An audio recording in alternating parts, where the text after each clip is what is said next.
Bienvenue à la promesse du jour.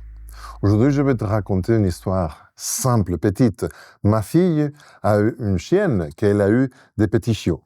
Alors, lorsque les chiots ont grandi, elle a donné un chien à une famille. Et cette famille a profité, se régalé avec ce petit chien.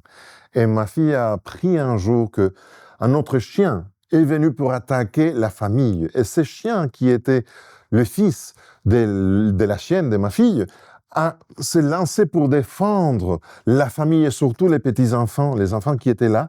Et il a fait face à ce gros chien. Et évidemment, l'autre chien était plus fort, plus puissant. Et le chien de ma fille, voilà, qu'elle a donné, a reçu beaucoup de blessures et il était vraiment malade. Ils ont dû courir pour l'amener à l'hôpital des chiens, au vétérinaire. Après ce jour-là, toute la famille a accueilli ces chiens encore avec beaucoup plus d'amour, si c'est possible, ça. Et ils étaient en train de soigner, d'embrasser, de caresser ces chiens, de prendre soin de ses blessures, parce qu'il avait défendu tous les enfants de ces foyers. Et c'est plus ou moins une idée que j'aime bien.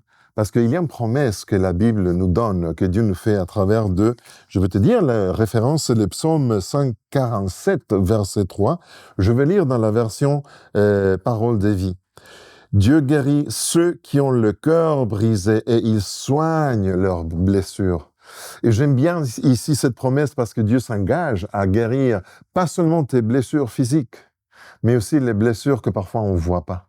Combien de fois on est blessé dans notre cœur, dans notre esprit, parce que les gens se moquent de nous, parce que les gens critiquent ce que tu fais en toute injustice.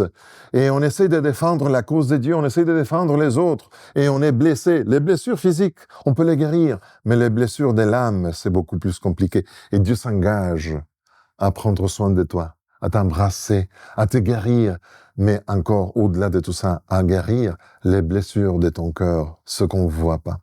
Sors aujourd'hui avec ces certitudes pour faire face à ta journée. Ça, c'est la promesse du jour. C'est Pedro Torres. Que Dieu te bénisse.